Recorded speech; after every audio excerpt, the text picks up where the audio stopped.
Good morning to all. चलिए session start करते हैं स्टूडेंट। अब जो हमने पिछले क्लासेस में जो डिस्कस किया था वो सारी चीज़ें हम देख लेते हैं। हमने जो चीज़ें डिस्कस की थी आपकी यूनिट 1 में ऑलरेडी वो कंप्लीट हो चुकी है। वो कौन कौन से टॉपिक हैं आपके? Procedure oriented programming paradigm, object oriented programming paradigm, OOPS की विशेषताएं हमने देखी, स्टैटिक वर्सेस डायनेमिक बाइंडिंग देखा, साथ साथ हमने मैसेज पासिंग के बारे में भी डिस्कशन किया आप लोगों के साथ।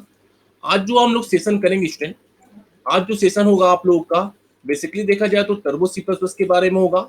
साथ साथ क्या क्या एप्लीकेशंस हैं, क्या क्या अनुप्रयोग है, क्या क्या उपयोग है सी प्लस प्लस के, उसको भी देखेंगे। मतलब उप्स के क्या क्या उपयोग होते हैं ये भी देखेंगे स्टूडेंट इस सेशन में। तो चलिए स्टार्ट करते हैं ये सेशन जी।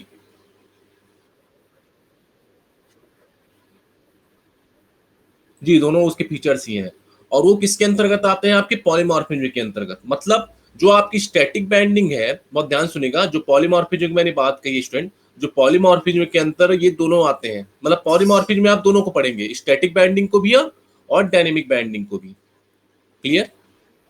मतलब उसके फीचर्स के अंतर्गत ही लिखिएगा उसको। चलिए सेशन स्टार्ट करते हैं स्टूडेंट। अब अब जो हम बात करेंगे एप्लीकेशन ऑफ उप्स की, हमने देखिए एक बेसिक जो मोटो था, बेसिक एम था हमारा कॉन्सेप्ट ऑफ उप्स करना। तो कॉन्सेप्ट ऑफ उप्स हमने कर लिए, जहां पे बेसिक कॉन्सेप्ट थे उसके कौन कौन से कॉन्सेप्ट थे जो उसके फीचर्स के अंतर्गत आते थे? Class, object, polymorphism, inheritance, data abstraction, data encapsulation, static binding, dynamic binding, message passing. ये सारे हमने उप्स के कॉन्सेप्ट के अंतर्गत हमने पढ़ा।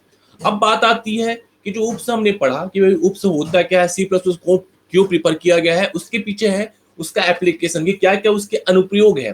तो जो एरियाज हैं, डिफरेंट टाइप्स के एरिया आपको दिखाई दे रहे होंगे उप्स के। सबसे पहला जो एप्लीकेशन का मतलब होता है उसका अनुप्रयोग। क्या होता है स्टूडेंट? अनुप्रयोग। तो जो अनुप्रयोग की हम बात करते हैं, एप्लीकेशंस की बात करते हैं कि भाई उप्स का जो एप्लीकेशन है वो किस किस एरिया में एप्लीकेबल है। तो सबसे पहला है रियल टाइम सिस्टम। अब अगर रियल टाइम सिस्टम की अगर मैं बात करूं स्टूडेंट, तो रियल टाइम सिस्टम होता क्या है ये समझते हैं कि रियल टाइम सिस्टम होता क्या है। अब ध्यान दीजिएगा, जब रियल टाइम सिस्टम की हमने बात कही है तो यहाँ पर रियल टाइम सिस्टम के लिए मैंने कुछ टैब ओपन किए हुए हैं, आप लोग को दिखाई दे रहा होगा। तो रियल टाइम जब सिस्टम की हम बात करेंगे, सबसे पहले तो ये समझिएगा, जो रियल टाइम सिस्टम होते हैं, नाम से क्लियर हो रहा आपको, सारी चीजें रियल टाइम में ही होगी। मतलब एट ए टाइम की बात हो रही है स्टूडेंट, उसको कहते हैं हम रियल टाइम सिस्टम। ये देखिए लिखा हुआ है, एक डेफिनेशन लिखा हुआ है कि भाई रियल टाइम सिस्टम जो होते हैं दो तरह के होते हैं, एक हार्ड और एक सॉफ्ट। खैर ये आपसे नहीं पूछेगा कि भाई होता क्या है, लेकिन आपको जानना जरूरी कि रियल टाइम सिस्टम जो होते हैं, यहाँ पे लिखा हुआ है it is A system that is put through real time, which means response is obtained with a specific timing। specified timing की बात हो रही है स्टूडेंट। यहाँ पे जो भी चीजें होगी, जो भी चीजें घटित होगी वो किसमें होगी? स्पेसिफाइड टाइम में होगी। अब हम बात करेंगे इसकी एप्लीकेशंस की। अब जैसे यहाँ पे बोला है कि भाई एरियाज फॉर एप्लीकेशन ऑफ उप्स, तो एरियाज की हम बात करते हैं तो बेसिकली जो रियल टाइम सिस्टम की अगर हम बात करें तो इंडस्ट्रियल एप्लीकेशन में जैसे automated car assembly, plant chemical, हाँ केमिकल प्लांट में इसका उपयोग किया जाता है। साथ साथ मेडिकल साइंस एप्लीकेशन में जैसे robot, MRI scan, radiation therapy, यहाँ भी इसका उपयोग है। साथ साथ जो आपके पेरिफेरल इक्विपमेंट एप्लीकेशंस होते हैं, जैसे लेजर प्रिंटर हो गया, आपका फैक्स मशीन हो गया, और क्या हो रहा है यहाँ पे डिजिटल कैमरा, यहाँ भी इसका उपयोग है। ये सारे आपके रियल टाइम सिस्टम के एग्जाम्पल है। टेलीकम्युनिकेशन भी इसका अनुप्रयोग है, जैसे वीडियो कॉन्फ्रेंसिंग आपका नाम सुना होगा, सेलुलर सिस्टम, यहाँ भी उसका उपयोग है। डिफेंस एप्लीकेशन में जैसे डिफेंस एप्लीकेशन की हम बात करें, जैसे मिसाइल गाइडेंस सिस्टम होता है, anti missile, satellite missile system में यहाँ भी इसका उपयोग है। साथ साथ एरोस्पेस में भी इसका उपयोग दिखाई देता है। तो जब भी हम बात करेंगे एप्लीकेशन ऑफ उप्स की, तो रियल टाइम सिस्टम जहां पे हम बात करेंगे तो सभी जगह इसके उपयोग है। चाहे हम बात करें उसकी इंडस्ट्रियल की, चाहे हम बात करें मेडिकल लाइन की, चाहे हम बात करें एजुकेशन की, चाहे हम बात करें डिफेंस की, ये एरियाज में उप्स का एप्लीकेशन इन्वॉल्व होता है। नेक्स्ट है आपका simulation and modelling. Next one is simulation and modelling. तो सबसे पहले तो हम ये जान लेते हैं कि भाई सिमुलेशन एंड मॉडलिंग होता क्या है। देखिए इसके लिए मैंने भी एक टेब ओपन करके रखा है कि भाई यहाँ पे list of computer simulation software. तो सबसे पहले तो हम ये समझते हैं स्टूडेंट कि भाई सिमुलेशन होता क्या है। अब देखिए सिमुलेशन का मतलब क्या होता है, it is the process of mathematical modelling. एक प्रोसेस है मैथमेटिकल मॉडलिंग का, जो परफॉर्म होता है किसमें, कंप्यूटर में, कंप्यूटर के द्वारा। Which is design to predict, बहुत ध्यान सुनेगा, which is design to predict the behaviour of और the outcome of real world और फिजिकल सिस्टम। तो एक प्रकार से देखते हैं, अगर कंप्यूटर सिमुलेशन की हम बात करें तो एक प्रकार का मैथमेटिकल मॉडलिंग का एक प्रोसेस है जो किसमें परफॉर्म किया जाता है, कंप्यूटर में। जब कोई बंदा जो है रिसर्च करता है तो ये रिसर्च करने के समय ये कंप्यूटर सिमुलेशन सॉफ्टवेयर का उपयोग करता है, जहां पे बात होती है जहां पे बात होगी design to predict the behaviour of और the outcome of real world और फिजिकल सिस्टम की।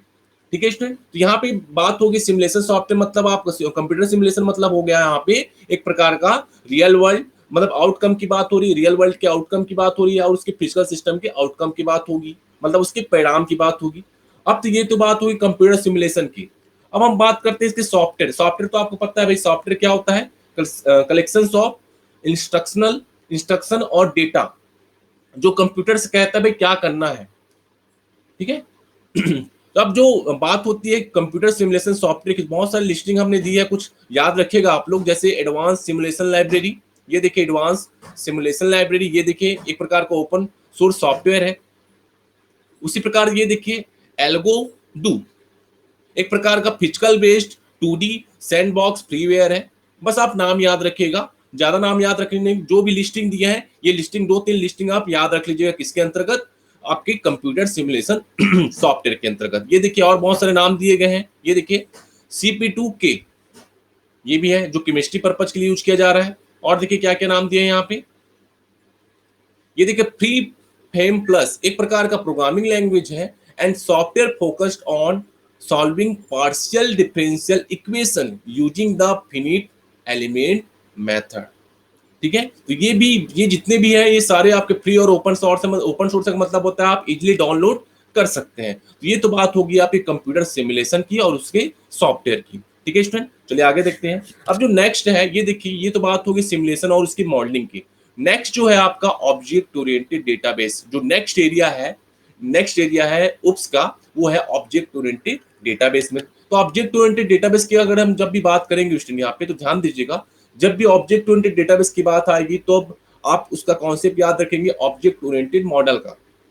ठीक है, जब भी ऑब्जेक्ट ओरिएंटेड डेटाबेस की बात याद आएगी तो आप याद रखेगा ऑब्जेक्ट ओरिएंटेड डेटाबेस को। तो यहाँ पे देखिए कि स्ट्रक्चर यहाँ पे समझाया गया है। अभी तो स्ट्रक्चर सिर्फ ध्यान में रखिएगा, क्योंकि ये जो स्ट्रक्चर है ये आप डीबीए से पढ़ने वाले हो, जहाँ पे ये पूरी तरह से बेस्ड है किसके ऊपर, ऑब्जेक्ट ओरिएंटेड के ऊपर। अच्छा, एक चीज और यहाँ पे जो चीजें पढ़नी है आप लोग को, वो है आपका जनरलाइजेशन और स्पेशलाइजेशन।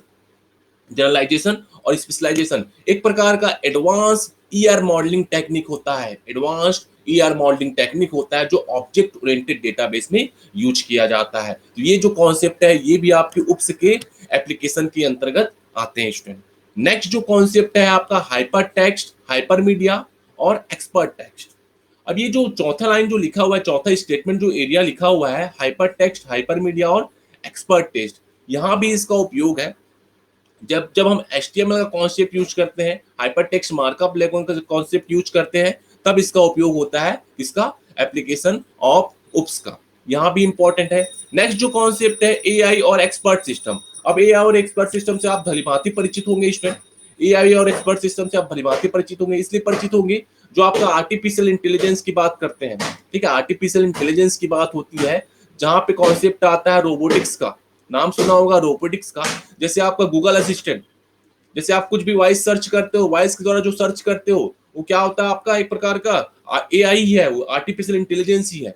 मतलब कंप्यूटर को एक ऐसा डिजाइन किया, मशीन को एक प्रकार से ऐसा डिजाइन किया गया है कि ह्यूमन की तरह वो बिहेव करे। तो जब भी हम बात करते हैं इसकी आपके आर्टिफिशियल इंटेलिजेंस की, तो बहुत सारे ऐसे एप्लीकेशन हैं जो आपके AI के अंतर्गत यूज किए जाते हैं। ये इमेज मैंने इसलिए ओपन किया है जिससे आपको ये समझ आ सके कि भाई AI का जो यूज है बहुत जगह है, AI का जो एप्लीकेशन है बहुत जगह यूज होता है। इसलिए जब AI की हम बात करेंगे तो ऑब्जेक्ट ओरिएंटेड डेटाबेस भी AI के अंतर्गत आते हैं।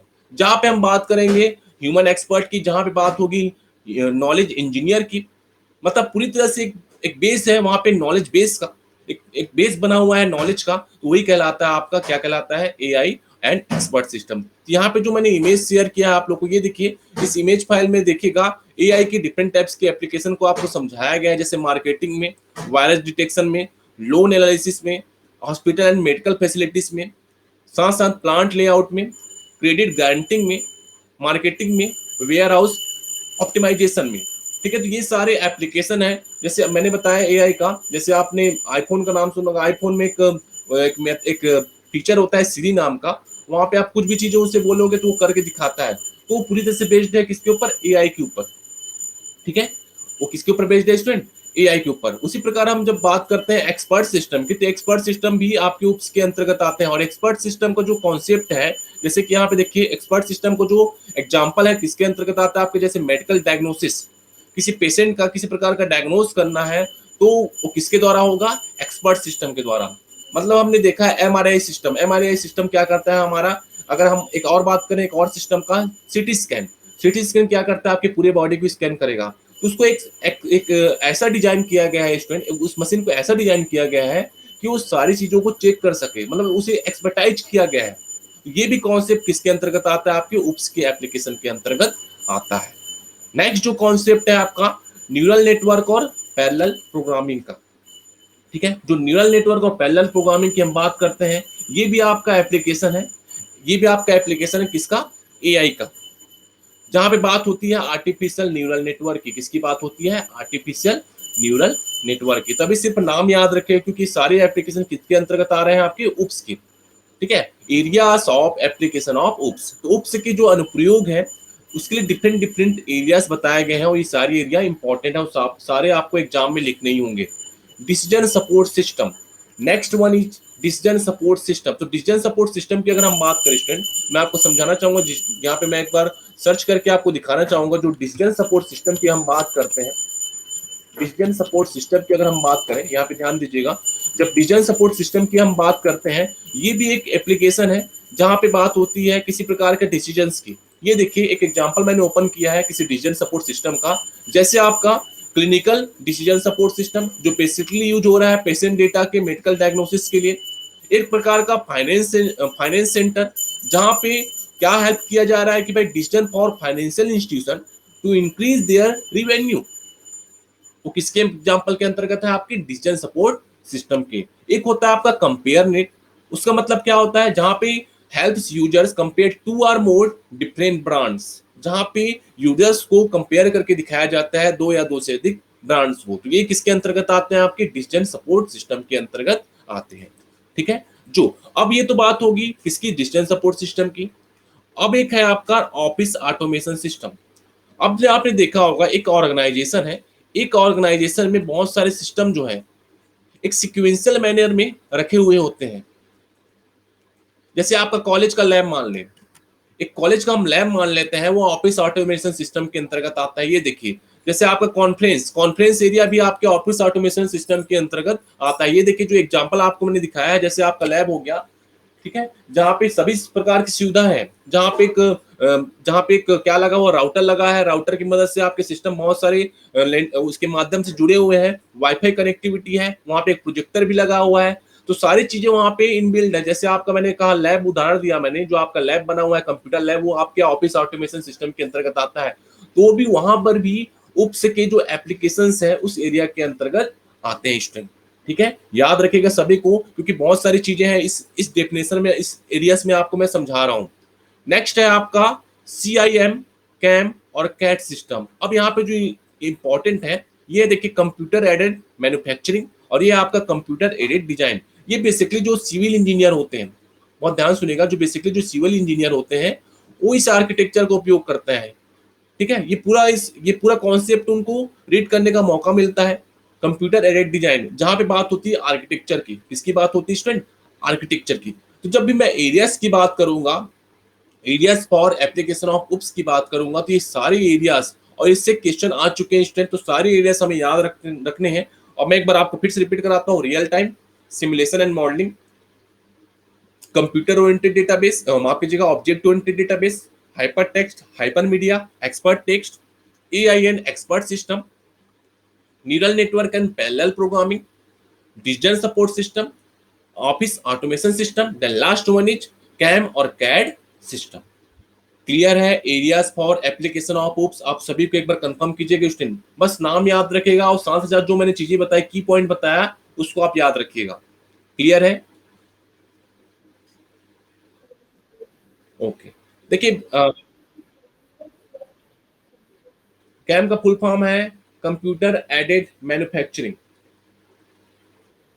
है ना। बस वहां पे नाम लिखिएगा, क्योंकि वहां पे कोई ऐसा कुछ नहीं पूछा जाएगा आपसे, एरियाज पूछे जाएगा कौन कौन से एरियाज हैं, और जो इंपॉर्टेंट एरियाज है मैंने सभी को बताया, और सभी के मैंने कुछ थ्योरेटिकल नोट्स बताया, और सभी के मैंने आपको एग्जांपल बताया। ठीक है, तो सबको याद रखिएगा आप।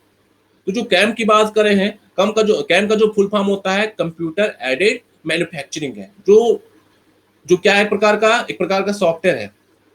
ठीक है, जो यूज होता है आपके to automate a manufacturing process, किसके लिए? To automate a manufacturing process में। ठीक है, तो वहां पे इसका उपयोग होता है। उसी प्रकार मैंने कैड और कैम की बात की, तो कैड का फुल फॉर्म क्या होता है? कंप्यूटर एडेड डिजाइन, और कैम का फुल फॉर्म होता है कंप्यूटर एडेड मैन्युफैक्चरिंग। और ये दोनों क्या है? सॉफ्टवेयर है जिसका उपयोग जो है design and manufacturing, prototypes and finished products and production runs के लिए इसका उपयोग होता है। तो वही मैंने बात की, जो कंप्यूटर एडेड डिजाइन है, जो सिविल इंजीनियर होते हैं उनको बहुत हेल्प करता है। तो ये सारे एरिया किसके अंतर्गत आते हैं? आपके ओप्स के एप्लीकेशन के अंतर्गत आते हैं स्टूडेंट। क्लियर है सभी को कॉन्सेप्ट? आगे बढ़े।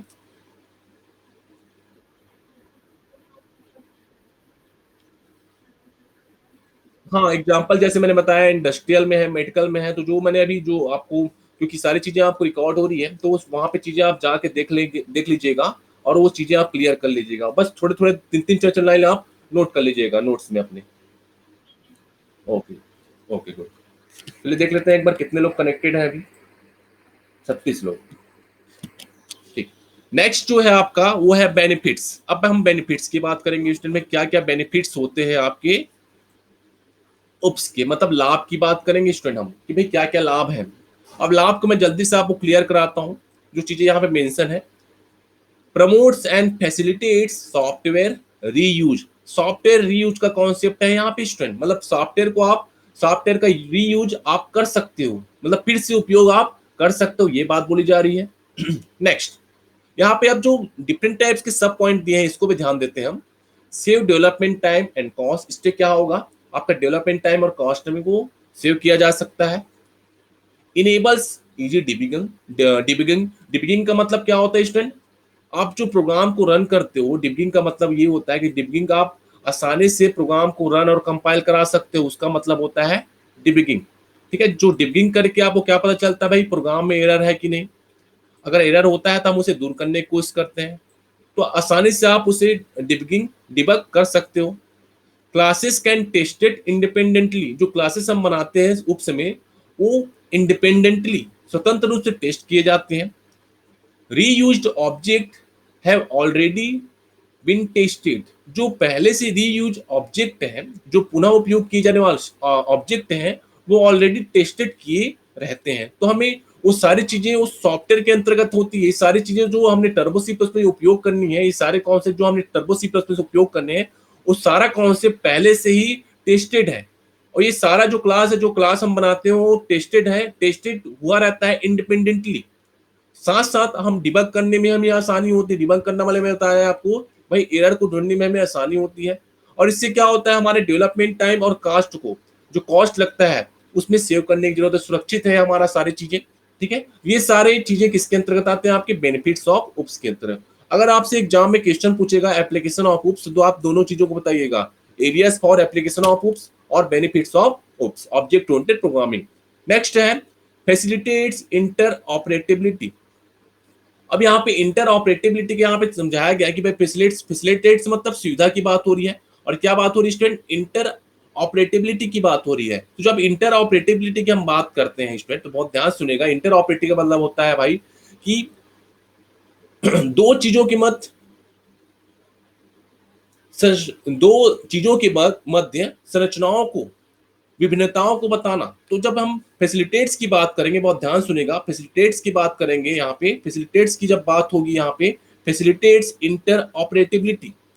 ठीक है, तो इंटर ऑपरेटिबिलिटी की बात हो रही है, जो एक प्रकार का सुविधा प्रदान कर रहा है अब इंटर ऑपरेटिबिलिटी के मतलब एक बार और मैं आपको समझाने की कोशिश करता हूँ स्टूडेंट, जो चीजें यहाँ पे घटित हो रही है, जो हम प्रोग्राम करते हैं उप्स में, तो वहां पे क्या होता है, आपको बहुत सारे आपने उप्स के कॉन्सेप्ट पढ़े, तो वहां पे आपने देखा है inheritance, data abstraction, data encapsulation, और वही उसी की मदद से हम फैसिलिटेट्स होती है, सुविधा होती है किसी डेटा को इंटर ऑपरेटिबिलिटी करने की, मतलब उनके मध्य स्ट्रक्चर को बेहतर तरीके से दिखाने के लिए हम किसका उपयोग करते हैं, इंटर ऑपरेटिबिलिटी का। Next, result in software that is easy to modify, extend and maintain. ये भी हमने सीखा कि भाई किसी सॉफ्टवेयर के रीयूज से हम आसानी से उसे मॉडिफाई कर सकते हैं, एक्सटेंड कर सकते हैं और मेंटेन भी कर सकते हैं। रिड्यूसेस इंटीग्रेशन एफर्ट, हमें ज़्यादा एफर्ट नहीं लगाना पड़ता है किसी चीज़ों को, किसी ऑब्जेक्ट के इंटीग्रेशन में, किसी डेटा के इंटीग्रेशन में। कुछ पॉपुलर उप्स के लैंग्वेज दिए हैं, ये तो ऑलरेडी हमने पढ़ लिया है, Simula, C plus plus, Smalltalk, Java. ये सारे बेनिफिट्स किसके अंतर्गत आते हैं स्टूडेंट आपके, ये सारे बेनिफिट्स हैं आपके उप्स के अंतर्गत आते हैं। ठीक है, इतने तो आप याद रखिएगा ही कि भाई यहाँ पे बात होती है प्रमोट्स और फैसिलिटेट्स सॉफ्टवेयर रीयूज की, साथ साथ फैसिलिटेट्स इंटर ऑपरेबिलिटी की, साथ साथ results in software that is easy to modify, extend और मेंटेन, मतलब जो सॉफ्टवेयर का परिणाम प्राप्त होगा हम आसानी से उसे मॉडिफाई कर सकते हैं, एक्सटेंड कर सकते हैं और मेंटेन कर सकते हैं। यहाँ पे रिड्यूसेस की बात होगी किसी इंटीग्रेशन एफर्ट की, साथ साथ कुछ पॉपुलर लैंग्वेज है जो आपके एग्जांपल में यहाँ पे लिखे हुए हैं, जैसे C plus plus, Simula, Smalltalk और जावा।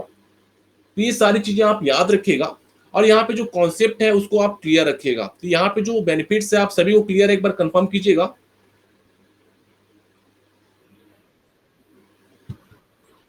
ओके, देखिए एक यहाँ पे, हाँ एक यहाँ पे वर्ड लिखा है इंटर ऑपरेटिबिलिटी, मतलब किस चीज की पहचान करना, कि इसकी उसकी संरचना की भिन्नताओं की पहचान करना, कि उसकी संरचना में, उसकी स्ट्रक्चर में क्या डिफरेंसेस है, वही कहलाता है इंटर ऑपरेटिबिलिटी। याद रखिएगा, इंटर ऑपरेटिबिलिटी मतलब किसी किसी संरचना के भिन्नताओं को पहचान करना, वही कहलाता है आपका इंटर ऑपरेटिबिलिटी। ये तो बात होगी स्टूडेंट आपकी एप्लीकेशन ऑफ ओप्स की, ये सारा कॉन्सेप्ट था आपका एप्लीकेशन ऑफ ओप्स की।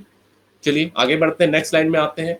अब यहां तक तो आपका पूरा क्लियर हो गया, मतलब आपका जो यूनिट 1 है, यूनिट 1 यहाँ पे आपका एंड हो गया, समझिए यूनिट 1 की। अब हमने यूनिट 1 में सारी चीजें पढ़ ली। अब क्या क्या चीजें पढ़ी हमने, हमने पढ़ा पॉप्स वर्सेस उप्स, ये पढ़ा हमने। फिर हमने पढ़ा उप्स के कॉन्सेप्ट देखा हमने, सी प्लस प्लस की बेसिक को जाना, क्यों इसका उपयोग किया जाता है ये हमने पढ़ा। उसके बाद हमने आज डिस्कस किया आप लोगों के साथ कि भाई एप्लीकेशन उप्स के क्या क्या है, साथ साथ उसके बेनिफिट्स क्या क्या होते हैं, ये डिस्कस किया हमने। ये सारा आपकी यूनिट 1 के अंतर्गत आता है। अब जो नेक्स्ट जो टॉपिक है ये आपके बेसिक कॉमन सेंस के लिए है, एक कॉमन नॉलेज के लिए है कि भाई टर्बो सी प्लस के बारे में मैंने आपको बताया कि टर्बो सी प्लस होता क्या है। तो टर्बो सी प्लस प्लस क्या होता है स्टूडेंट, आप लोगों ने सी लैंग्वेज में ऑलरेडी इसको पढ़ा हुआ है कि टर्बो सी प्लस प्लस एक प्रकार का सिस्टम सॉफ्टवेयर है। हम आपकी जगह टर्बो सी प्लस प्लस एक प्रकार का एप्लीकेशन सॉफ्टवेयर है। ठीक है, टर्बो सी प्लस क्या है, एक प्रकार का एप्लीकेशन सॉफ्टवेयर है। क्यों इंस्टॉल किया हमने अपने सिस्टम में, जिससे हम अपने प्रोग्राम को रन करा सके, मतलब सी लैंग्वेज और सी प्लस प्लस के प्रोग्राम को हम आसानी से रन करा सकते हैं, इसलिए मैं टर्बो सी प्लस प्लस का यूज करता हूँ। ठीक है, कुछ मैंने लिंक प्रोवाइड किए हुए हैं आप लोग को, जिसकी मदद से आप टर्बो सी प्लस के सॉफ्टवेयर को इंस्टॉल कर सकते हैं। ये भी एक लिंक है फाइलिपो.com, वहां से भी जाके आप टर्बो सी प्लस सॉफ्टवेयर को इंस्टॉल कर सकते हैं। ठीक है, और कैसे इंस्टॉलेशन किया जाता है उसके लिए मैंने एक स्टेप्स आप लोग को प्रोवाइड किया है कि सबसे पहले क्या कीजिए, आप डाउनलोड कीजिए टर्बो सी प्लस प्लस को। ठीक है, या मेरे पास ऑलरेडी है, जिनके पास सिस्टम है मैं आपको ग्रुप में शेयर कर दूंगा, उसे आप सबसे पहले इंस्टॉल कर लीजिएगा। फिर जैसे ही आप डाउनलोड करोगे, जैसे आप डाउनलोड कीजिएगा, एक जिप फाइल क्रिएट होगी। जिप फाइल को क्या करना होता है, आपको एक्सट्रैक्ट करना होता है। एक्सट्रैक्ट करने के बाद वहां पे एक एक्सी फाइल दिखेगी, एक्सी मतलब आपका एग्जीक्यूटेबल फाइल दिखेगी, उसको आप डबल क्लिक कीजिएगा। जैसे ही आप उसे डबल क्लिक करेंगे, जैसे ही आप उसे डबल क्लिक कीजिएगा, वो आपका जो टर्बो सी प्लस प्लस का जो एप्लीकेशन है उस सी ड्राइव में जाके वो इंस्टॉल हो जाएगा। तो ये तो एक स्टेप्स है, जैसे आप स्टेप करते जाएंगे, जैसे ही आप उस एप्लीकेशन को रन कराते जाएंगे, वो सारा स्टेप इन्वॉल्व होगा, वो आपके जाके सिस्टम में क्या हो जाएगा, इंस्टॉल हो जाएगा। ये तो पूरा कॉन्सेप्ट है। ठीक, ये तो बात होगी टर्बो सी प्लस प्लस क्यों यूज किया जाता है ये बता दिया मैंने। यहाँ पे जो कंपाइलर और इंटरप्रेटर है ये भी इन्वॉल्व हो रहे हैं टर्बो सी प्लस प्लस में, एक प्रकार का क्या है। हाँ, उसके पहले हम ये भी जान लेते हैं स्टूडेंट को, जो बॉर्डलैंड जो है, बॉर्डलैंड नाम के एक वैज्ञानिक थे, डेवलपर थे, मैं उसके बारे में आपको समझाता हूँ। ये देखिए एक लिंक ओपन हो रहा है आप लोगों के लिए। जो बॉर्डलैंड थे, है ना, बॉर्डलैंड जो थे इसके बारे में आपको समझाता हूँ। ये देखिए बॉर्डलैंड जो है एक सॉफ्टवेयर कॉर्पोरेशन है, was a computer technology company. कब फाउंड किया गया था? 1983 में। जो किसके द्वारा, जो बहुत सारे वैज्ञानिक के नाम ये लिखे हैं देखिएगा, नीलिस जेनसन, ओले हेनरिकेसन। और इनका जो मेन पर्पस था, मेन मोटिव था, किसी प्रकार का जो डेवलपमेंट था या सॉफ्टवेयर डेवलपमेंट का सेल करना था या सॉफ्टवेयर डिप्लॉयमेंट को प्रोडक्ट करना था, ये चीजें थी। तो बॉर्डलैंड क्या है? एक प्रकार का सॉफ्टवेयर कॉर्पोरेशन है जो कब फाउंड किया गया था? 1983 में। और इसका सबसे पहला जो रिलीज हुआ था मई 1990 में हुआ था। ठीक है, सबसे पहले कब रिलीज हुआ था? मई 1990 में। याद रखें 1990 में। तो सी प्लस प्लस भी कब आया आपका? 1990 में आया। तो एक प्रकार का क्या है वो? इंटीग्रेटेड डेवलपमेंट इन्वायरमेंट है, आईडीई। जो आपको जो आपको ब्लू कलर की स्क्रीन दिखती है ना, वो आपका एक प्रकार का क्या है? इंटीग्रेटेड डेवलपमेंट इन्वायरमेंट स्क्रीन है। अब ये जो एप्लीकेशन है, ये सॉफ्टवेयर जो एप्लीकेशन है, that provides comprehensive facilities to computer programmers for software development. मतलब जो आप स्क्रीन देखते हो वहां पे सारी चीजें हैं। आप प्रोग्राम लिखते हो, फाइल में जाके प्रोग्राम को सेव करते हो, वहां पे फाइल को अगर ओपन करना है तो ओपन भी करते हैं। साथ साथ एडिट मेनू होगा, सर्च मेनू होगा, run, compile, debug, project, option window, और साथ साथ आपको हेल्प मेनू मिलता है। मतलब एक प्रकार का क्या है? एक प्रकार का स्टूडेंट जो आईडी की हम बात करते हैं, एटलीस्ट सोर्स कोड एडिटर, और एक प्रकार का बिल्ड ऑटोमेशन टूल्स है, जहां पे आपको एक डिबगर का कॉन्सेप्ट दिखता है। डिबगर मतलब जहां पे आप प्रोग्राम को कंपाइल करते हो, रन करते हो। तो ये सारा किसके अंतर्गत आता है? आपका किसके अंतर्गत आता है? आपके आईडी के अंतर्गत आता है। तो जब भी आप Turbo C plus software open करते हैं, जो ब्लू कलर की स्क्रीन दिखती है वो क्या कहलाता है? आपका IDE screen, integrated development environment screen. ये देखिए स्क्रीन जो आपके सामने दिखाई दे रहा होगा, ये आपका क्या स्क्रीन है? आपका आईडीई स्क्रीन है, याद रखिएगा। साथ साथ यहाँ पे साइट का नाम भी दिया है turboexplorer.com। तो आप वहां से जाके भी इसे इंस्टॉल कर सकते हैं। तो सबसे पहले जो रिलीज हुआ किसके लिए बनाया गया था? एमएस डॉस के लिए। तो एमएस डॉस तो आपको पता ही है स्टूडेंट कि एमएस डॉस एक प्रकार का क्या है? ऑपरेटिंग सिस्टम है। ठीक है, जो किसके द्वारा डेवलप किया गया था? माइक्रोसॉफ्ट के द्वारा। ये भी पता होना चाहिए, बस इतना ही याद रखिएगा। अब सबसे पहले जो ये रन कराया गया इस बॉर्डलैंड टर्बो सी प्लस प्लस को एमएस डॉस में रन कराया गया। कब? मई 1990 में। कब कराया गया रन स्टूडेंट? मई 1990 में। इसके बाद बहुत सारे वर्जन रिलीज किए गए। ये देखिए Turbo C plus 3.0, Turbo C plus 3.1, बहुत सारे वर्जन आजकल मार्केट में आ चुके हैं। ये देखिए 2006 में भी आया। तो एक प्रकार का फ्रीवेयर सॉफ्टवेयर है, आप आसानी से उसे डाउनलोड कर सकते हो। तो पहले किसके लिए बनाया गया था? एमएस डॉस के लिए। अब आप इसे विंडो में भी रन करा सकते हैं। किसमें भी रन करा सकते हैं आप? विंडो में भी रन करा सकते हैं। तो ये पूरा खासियत है किसका? टर्बो सी प्लस प्लस का। तो यही मैंने बताया। ये देखिए लिखा भी हुआ है, it is a C plus plus compiler and integrated development environment and computer language. It provides an environment called, जो इन्वायरमेंट प्रोवाइड कराता है उसे मैं क्या कहता हूं? आईडीई कहता हूं। क्या कहता है स्टूडेंट? आईडीई। याद रखिएगा।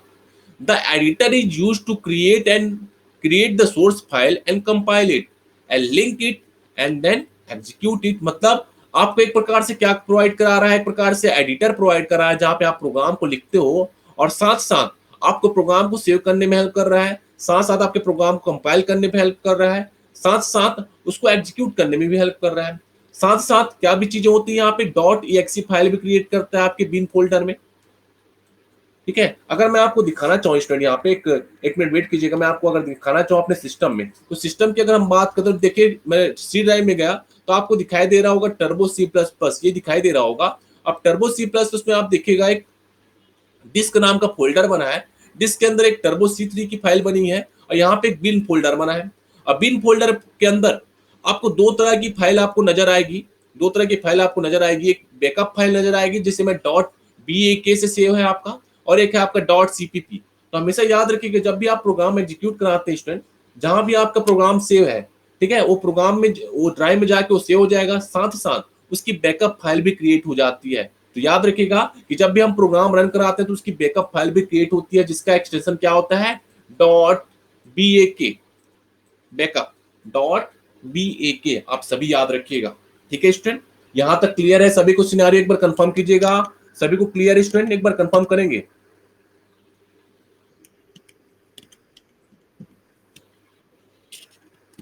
इंटरेक्टिव लग रही है क्लास अभी तक? आप सभी को एक बार कंफर्म कीजिएगा। ओके, ठीक ठीक।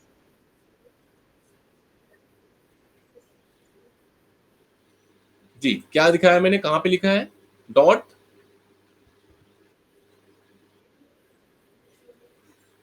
अच्छा ये भी कुछ फाइल है। ये देखिए, ये जो एम ए की फाइल की अगर बात करें तो प्रॉपर्टीज में जाके इसे चेक कर सकते हैं भाई क्या फाइल हो सकती है ये। देखिए बहुत सारे फाइल्स क्रिएट होते हैं यहाँ पे। ठीक है, जो फाइल्स है जैसे एम ए के फाइल, अब इसका मैं डिटेल देखूंगा, यहाँ से डिटेल्स देख सकता हूँ भाई डॉट एम ए के फाइल होता क्या है। तो यहाँ पे जब डॉट एम ए की फाइल की फाइल बात होती है, अगर मैं इसका फुल फॉर्म आपको बताऊं, ठीक है, जब मैं इसका फुल फॉर्म बताऊं आपको, इसमें आपका सी प्लस प्लस में, ठीक है, तो जब मैक फाइल की बात होती है, मैक फाइल की बात होती है सी प्लस प्लस में, तो एक प्रकार का क्या है, मैं आपको बताना चाहूंगा, a make file is nothing but a text file, एक प्रकार की टेक्स्ट फाइल है दैट इज यूज्ड और processed by the make command to build the target. मतलब जो मैक फाइल की अगर हम बात करें स्टूडेंट, वो इंफॉर्मेशन को अपने पास कंटेन रखेगा, जैसे जैसे सोर्स लेवल डिपेंडेंसी हो गई किसी फाइल की। तो आप सिंपल से याद रखिएगा, अगर मेक फाइल की अगर हम बात करें तो एक प्रकार का क्या है, टेक्स्ट फाइल है, जो इंस्ट्रक्शंस को, बहुत ध्यान सुनेगा, जो आपने कंपाइल करना है, कैसे कंपाइल करना है सोर्स कोड को सी प्लस प्लस के, उसके इंस्ट्रक्शन को अपने पास एज अ टेक्स्ट फाइल वो कंटेन करके रखेगा, वो कहलाता है आपका मैक फाइल। अभी क्लियर स्टूडेंट, जो मैक फाइल मैंने आपको बताया? तो बिल्कुल कॉपी पेन रखा कीजिए, जो चीजें बताई जाती है आप उसको जरूर नोट किया कीजिए। और सारी चीजें नहीं है स्टूडेंट, ये आप पहले भी ऑलरेडी आप पढ़े हैं टर्बो सीपल्स के बारे में, लेकिन मैंने आपको सोचा कि भाई टर्बो सीपल्स होता क्या है, एक बार मैं आपको समझा दूं। तो सबसे पहले जो रन कराया गया था टर्बो सीपल्स, किस में रन कराया गया था? एमएस डॉस में। एमएस डॉस क्या है? आपका डिस्क ऑपरेटिंग सिस्टम, याद रखिएगा। अब कुछ कंपाइलर के नाम दिए गए हैं जिससे आप सी लैंग्वेज और सी प्लस प्लस के प्रोग्राम को रन कराते हैं, जैसे Turbo C plus plus, mean GW GCC, बस याद रखिएगा ऐसी, Borland C plus plus, Dev C plus plus, Embarcadero, Clang, Visual C plus plus, Intel C plus plus, code block. तो आपको बस अभी फोकस करना है टर्बो सी प्लस प्लस में, क्योंकि इसी में आपको सारे प्रोग्राम आपको रन कराने हैं। ठीक है स्टूडेंट, एक चीज और बताना चाहूंगा, जिनके पास सिस्टम होगा, कभी कभी क्या है, रन कराने के लिए वो पूछता है, जैसे आप विंडो 7 है, आपके पास विंडो 8 है या विंडो 10 है, तो आप जरूर मेंशन कीजिए जब भी आप ब्राउजर से डाउनलोड कीजिएगा, आपको आप फ्रीली अवेलेबल है, आप आसानी से उसे डाउनलोड कर सकते हैं। तो लिखिएगा Turbo C plus plus download for window 7, Turbo C plus plus download for window 10, ऐसा करके लिखेंगे, तब आपको आसानी से आप उसे रन करा सकते हैं और साथ साथ अपने सिस्टम में इंस्टॉल कर सकते हैं। मतलब डाउनलोड की बात होती है और फ्रीवेयर है, आप आसानी से उसे डाउनलोड कर सकते हैं। इसके लिए आपको परेशान नहीं होना स्टूडेंट, मैं आपको क्या करूंगा, इसके लिए मैं आपको एक सीधे तौर में डॉट exe फाइल ही सेंड कर दूंगा टर्बो सी प्लस प्लस के आपके ग्रुप में, और जिनके पास सिस्टम होगा वो आसानी से उसे डबल क्लिक करके अपने सिस्टम में कॉपी कर लीजिएगा, देन उसे आप उसे रन करा सकते हैं। तो उसके लिए आपको जरूरी नहीं है, बस मैंने आपको सिनारियो समझाया कि अगर आपको डाउनलोड करना है तो आप इस तरह आप डाउनलोड कर सकते हैं। ठीक है, नेक्स्ट नेक्स्ट स्लाइड में आते हैं स्टूडेंट। चलिए, अब तो इसके बारे में आपको ऑलरेडी पता है आप लोग को कि भाई कंपाइलर क्या होता है, इंटरप्रेटर क्या होता है, असेंबलर क्या होता है, ये तो आप ऑलरेडी पढ़ चुके हैं। क्योंकि भाई कंपाइलर, कौन बताना चाहेगा कि भाई कंपाइलर क्या होता है और इंटरप्रेटर क्या होता है? जी, कोई जानता है कंपाइलर और इंटरप्रेटर के बारे में? बहुत बार नाम बार बार आता है, तो कंपाइलर इंटरप्रेटर के होते क्या है स्टूडेंट, जल्दी से। अगर एक लाइन में बोलूं आपसे कि भाई कंपाइलर और इंटरप्रेटर में क्या डिफरेंसेस है, क्या डिफरेंसेस होता है दोनों में, तो क्या बताएंगे आप लोग? जी स्टूडेंट, किसी पता है कंपाइलर क्या होता है? मैंने बहुत बार ये डिस्कशन किया आप लोग के साथ, कंपाइलर क्या होता है, जल्दी से।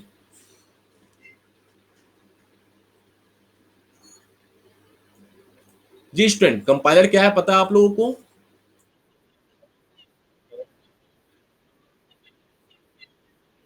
कंपाइल कराता है, कंपाइल। जी, और इंटरप्रेटर क्या करेगा?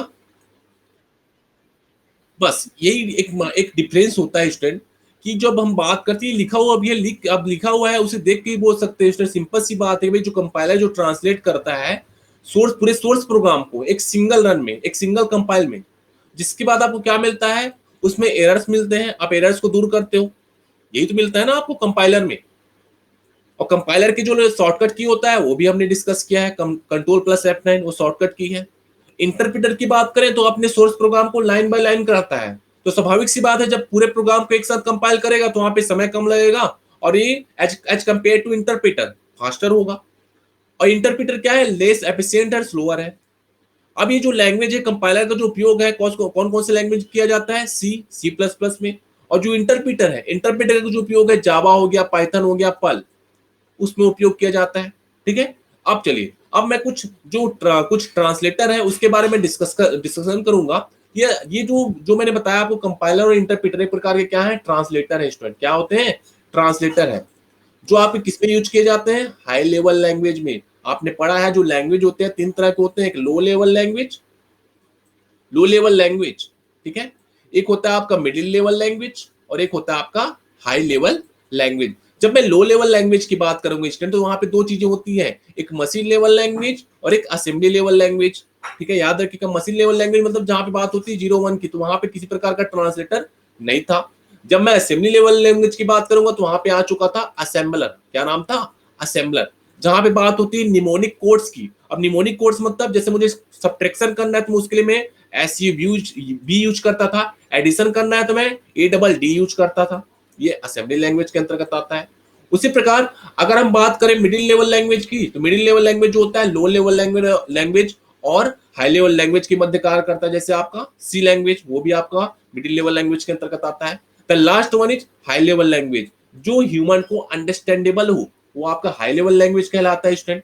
ठीक है, याद रखिएगा, जो हाई लेवल लैंग्वेज है, और जहां पे 2 तरह के ट्रांसलेटर मिलते हैं आपको, एक है आपका कंपाइलर और दूसरा है आपका इंटरप्रेटर। ठीक है, चलिए आगे बढ़ते हैं।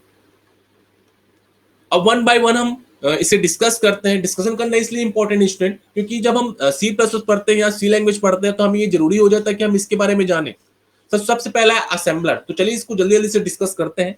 जो असेंबलर का जो उपयोग है, असेंबली लैंग्वेज में लिखे गए प्रोग्राम्स को, बहुत ध्यान सुनेगा, असेंबली लेवल में, असेंबली लैंग्वेज में, जो असेंबली लैंग्वेज है उसमें लिखे गए प्रोग्राम को मैं असेंबलर की मदद से, किसकी मदद से, असेंबलर की मदद से ट्रांसलेट करता हूं, किसमें, मशीन लैंग्वेज में। वही कहलाता है आपका असेंबलर। ठीक है, और असेंबलर जो होता है सोर्स कोड को इनपुट के रूप में लेता है। जो आप प्रोग्राम लिखते हो सोर्स कोड ही है, जो कि असेंबली लैंग्वेज में लिखा जाता है, और जिसको असेंबलर की मदद से जो मशीन हमारी होती है, स्वाभाविक सी बात है स्टूडेंट, आपको भी समझ आता है, जो हमारा कंप्यूटर होता है, जो हमारा कंप्यूटर है, जो हमारा कंप्यूटर किस भाषा को समझता है, मशीन भाषा को ही समझता है। तो असेंबलर जो क्या करेगा, मशीन की समझने वाली भाषा, जिसे मैं निम्न स्तरीय भाषा कहता हूं या उसमें मशीन लैंग्वेज कहता हूं, उसमें वो चेंज कर देता है। जैसे GAS और GNU, यहाँ पे नाम दिया हुआ है GAS एंड GNU।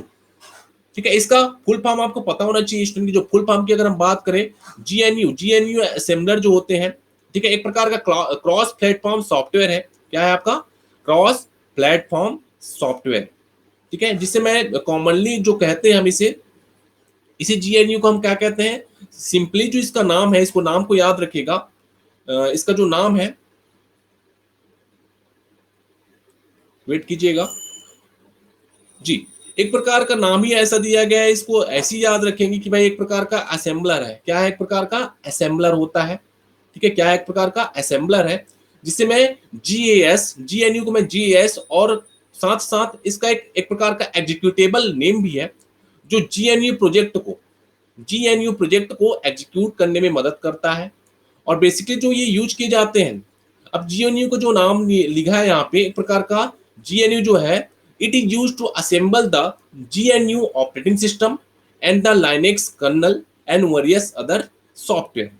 तो ऐसे याद रखेगा असेंबलर के रूप में। ठीक है, तो बस नाम याद रखेगा। तो जब बेस्ड असेंबलर की बात आती है तो GNU जो है एक प्रकार का असेंबलर है। वो क्या करता है स्टूडेंट, आपके असेंबली लेवल लैंग्वेज को असेंबलर की मदद से मशीन लेवल लैंग्वेज में कन्वर्ट करता है। बस इतना ही याद रखिएगा, GNU। ठीक है, नेक्स्ट। अब इसकी क्या क्या विशेषताएं होती है, विशेषताएं अब जो लाइन आपको याद रखनी है असेंबलर के लिए, जब भी आपके वाइवा होते हैं या प्रैक्टिकल एग्जाम्स होते हैं तो उसमें क्वेश्चन होता है भाई असेंबलर होता है क्या है। एक लाइन याद रखेगा, जो असेंबली लैंग्वेज को असेंबलर की मदद से मशीन लेवल लैंग्वेज में कन्वर्ट करे वो कहलाता है आपका असेंबलर। ठीक है, तो असेंबलर जो होते हैं, सोर्स कोड जो कि असेंबली लैंग्वेज में होगा आपका, जो मशीन कोड में कन्वर्ट होगा, और जो कि मशीन कोड जो होता है कंप्यूटर में एग्जीक्यूट होता है, ये भी हमें पता आता है। एक चीज और याद रखिएगा, जो असेंबलर जो होते हैं सोर्स कोड को सबसे पहले ऑब्जेक्ट में कन्वर्ट करेगा, फिर यह ऑब्जेक्ट कोड को लिंकर प्रोग्राम के साथ मशीन लैंग्वेज में कन्वर्ट करेगा। असेंबलर के आउटपुट में रीलोकेटेबल मशीन कोड होता है जो एक असेंबलर द्वारा जनरेट किया जाता है, जो बाइनरी कोड द्वारा रिप्रेजेंट किया जाएगा। असेंबलर जो होते हैं स्टूडेंट, अब असेंबली लैंग्वेज में लिखे गए कोड को इनपुट के रूप में लेगा, और जो असेंबलर होगा असेंबली लैंग्वेज को मशीन लैंग्वेज में ट्रांसलेट करेगा। एक चीज और आपको बताना चाहूंगा,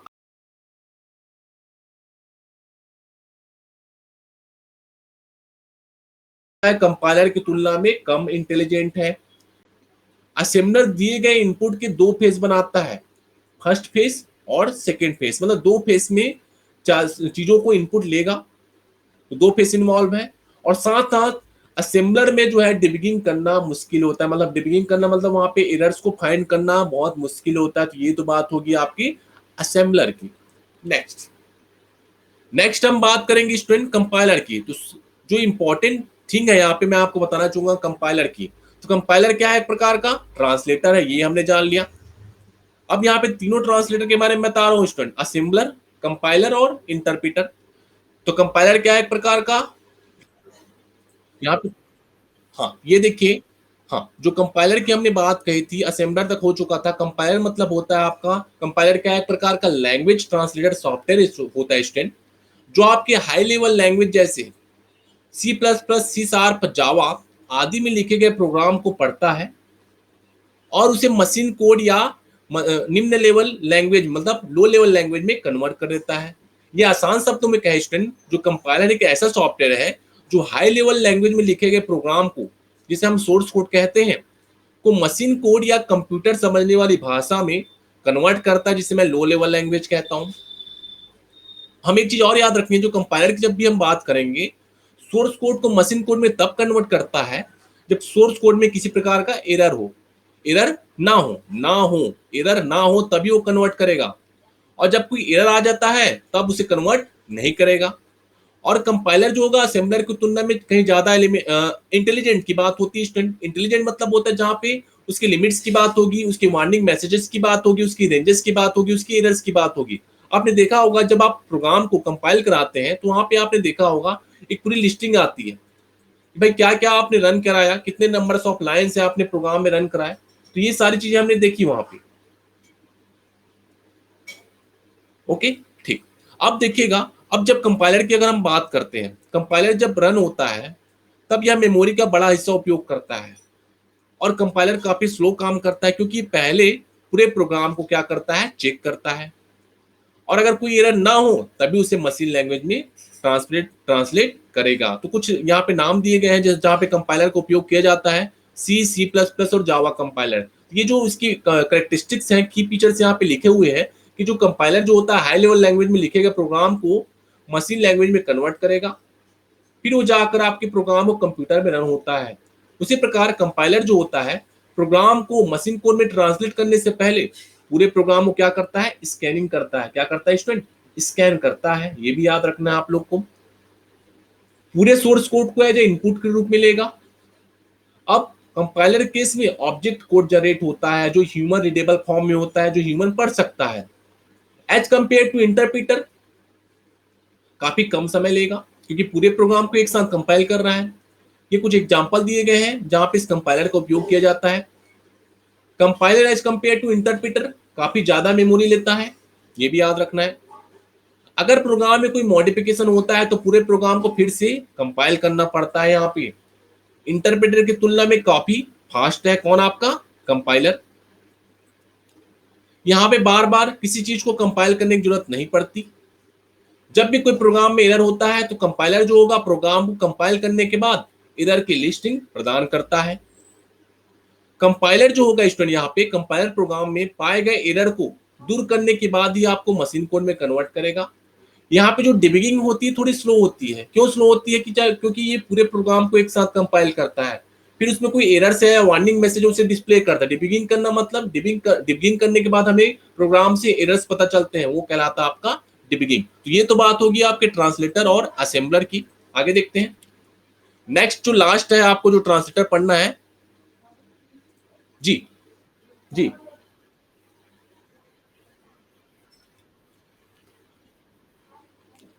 बच्चे, जी जो बाइनरी फॉर्म होता है ना आपका, जो मशीन किस फॉर्म को समझता है? जो आपने बाइनरी सीएसएम पढ़ा है ना, बाइनरी एंड बाइनरी फॉर्म पढ़ा है आप लोगों ने, 0 और 1, वो 0 1 है। वो जो आपका मशीन कोड होता है सिर्फ आप तो 0 और 1 की बात होती है। मशीन जो फॉर्म होता है किस फॉर्म में होता है?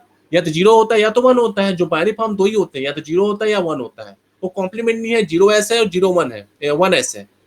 अभी क्लियर है? हाँ। इंटरप्रेटर ये लास्ट है, ये लास्ट स्लाइड है आप लोगों का इस सेशन का। उसके बाद आपका पहला यूनिट समाप्त हो जाएगा। अब यह एक ऐसा ट्रांसलेटर स्टूडेंट जहाँ पे हाई लैंग्वेज में लिखे गए प्रोग्राम पूरे स्टेटमेंट को एक साथ ट्रांसलेट न करके लाइन बाय लाइन ट्रांसलेट करता है, जैसे कि आप लोगों ने कहा, फिर उसे रन कराएगा। इंटरप्रेटर जो होता है पूरे प्रोग्राम को एक साथ मशीन कोड में कन्वर्ट नहीं करता है। ये पहले प्रोग्राम के एक लाइन को मशीन लैंग्वेज में कन्वर्ट करेगा। अब उसमें कोई एरर होगा तो उसे ढूंढेगा, फिर जैसे ही वो लाइन बाय लाइन चलता जाएगा, मतलब बात सिंपल सी student, line by line statement को एग्जीक्यूट करने का काम कर रहा है। और जब भी कुछ किसी लाइन पे एरर हो, किसी लाइन पे एरर आ गया, तो नीचे की लाइन को एग्जीक्यूट नहीं कराएगा। जैसे ही एरर दूर होगा देन वो नीचे की लाइन को आपको एग्जीक्यूट करा के देगा। ये इस पर्टिकुलर स्टेटमेंट आपके लिखा गया है। अब जो पाइथन और पर्ल है, जो पाइथन यहाँ पे नाम दिया, पाइथन और पर्ल जैसे जो लैंग्वेज है, लिखे गए प्रोग्राम को मशीन लैंग्वेज या बाइनरी लैंग्वेज, मशीन लैंग्वेज और बाइनरी लैंग्वेज एक ही होता है स्टूडेंट, दोनों में कंफ्यूज मत होइएगा। मशीन लैंग्वेज मतलब 0 1, बाइनरी लैंग्वेज मतलब 0 या 1, बस वही होता है, आप याद रखें। क्योंकि मशीन भाषा मतलब आपका कंप्यूटर, जो कंप्यूटर जो होता है किस भाषा को समझता है? मशीन भाषा को समझता है, ये याद रखना है जी बिल्कुल। तो यहाँ पे कन्वर्ट करने के लिए हम इंटरप्रेटर का उपयोग करते हैं। किसका उपयोग करते हैं? इंटरप्रेटर का। तो आजकल आप देखे होंगे जो सीबीएसई मीडियम वाले बच्चे हैं, सीबीएसई मीडियम वाले जो बच्चे होते हैं स्टूडेंट, वो पाइथन लैंग्वेज को सीखते हैं, और कॉलेज वाले सी और सी प्लस प्लस में अभी भी अटके हुए हैं। तो पाइथन लैंग्वेज भी बहुत इंपॉर्टेंट लैंग्वेज है आज के डेट में। बहुत ज्यादा जो रिसर्च है उसमें ज्यादा आप इस लैंग्वेज को उपयोग करते हैं, क्योंकि आसान लैंग्वेज है, जिसका एक्सटेंशन होता है डॉट पी वाई। जैसे आपका सीपीपी का एक्सटेंशन होता है ना डॉट सीपीपी, उसी प्रकार इसका एक्सटेंशन होता है डॉट पी वाई। अब इतना याद रखिएगा। अब कुछ इसकी विशेषताएं बताई गई है, विशेषताएं पढ़ लेते हैं एक बार। ये देखिए, इंटरप्रेटर जो है हाई लेवल लैंग्वेज में लिखे गए कोड को लेकर सबसे पहले उसमें इंटरमीडिएट कोड में कन्वर्ट करेगा। एक इंटरमीडिएट कोड होगा, और फिर इस इंटरमीडिएट कोड को, क्योंकि लाइन बाय लाइन यहाँ पे इंस्ट्रक्शन जो एग्जीक्यूट होती है, फिर उसे किस में कन्वर्ट कर रहा है? आपके मशीन लैंग्वेज में। और जो इंटरमीडिएट कोड होता है स्टूडेंट, वो असेंबलर कोड की तरह ही होता है। इंटरप्रेटेड जो सोर्स कोड को लेकर उसे line by line machine code में कन्वर्ट करेगा।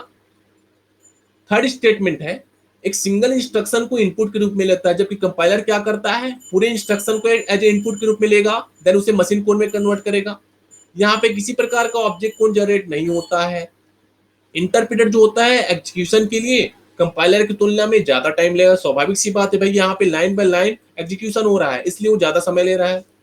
पाइथन, पर्ल, वीबी, पोस्टस्क्रिप्ट, लिस्प, ये सारे लैंग्वेज जो है मशीन लैंग्वेज में कन्वर्ट करने के लिए हम इंटरप्रेटर का उपयोग करते हैं। इंटरप्रेटर जो होता है कंपाइलर की तुलना में काफी कम मेमोरी लेता है। इंटरप्रेटर में अगर प्रोग्राम में किसी प्रकार की मॉडिफिकेशन होती है तो पूरे प्रोग्राम को फिर से कंपाइल करने की जरूरत नहीं पड़ती हमें, जबकि कंपाइलर में पड़ती थी। कंपाइलर की तुलना में ये काफी स्लो होता है। इंटरप्रेटर में प्रोग्राम एग्जीक्यूशन के समय हर बार स्कैन और ट्रांसलेट करना होता है। यदि प्रोग्राम के किसी भी लाइन में एरर होता है तो इंटरप्रेटर अपना काम करना बंद कर देता है और उस एरर के ठीक होने के बाद ही अपना काम स्टार्ट करता है। तो जितनी बार आप प्रोग्राम एग्जीक्यूट होगा उतनी बार इंटरप्रेटर प्रोग्राम के हर लाइन को क्या करता है? चेक करके मशीन कोड में ट्रांसलेट करता है। मतलब यहाँ पे जो डिबगिंग होती है फास्ट होती है। डिबगिंग मतलब किसी प्रकार का एरर जनरेट होना। तो interpreter as compare to assembler और कंपाइलर अच्छा होता है, ये देखा गया है। तो ये तो बात होगी आपके डिफरेंट ट्रांसलेटर की, assembler, compiler and interpreter. Clear हुआ तीनों? एक बार कंफर्म कीजिएगा आप सभी को। Okay, good. चलिए, तो ये, हाँ, अब हमारा पूरा पहला यूनिट समाप्त हो चुका है स्टूडेंट। सारे नोट्स आपको मिल चुके हैं। तो एक आप लोग की लाइन है, आपके जीवन को बेहतर बनाने के लिए, आपके एजुकेशन लाइफ को बेहतर बनाने के लिए, जो एजुकेशन होता है स्टूडेंट हमारे जीवन की एक सफलता का मूल आधार है, मूल बेस्ड है। मतलब साफ है कि शिक्षा के बिना कोई व्यक्ति जीवन में ज्ञान अर्जित नहीं करता, ये भी हमें समझ आता है, और ना ही सफल हो सकता है। इसलिए हमें जो नॉलेज मिलता है उसे हमें गेन करते रहना चाहिए। हम जितने भी बड़े हो जाएं, हमें नॉलेज प्राप्त करते रहना चाहिए, चाहे वो किसी भी सब्जेक्ट से हो। तो हम आज के सेशन में इतना ही करेंगे स्टूडेंट। नेक्स्ट सेशन आप लोग की होगी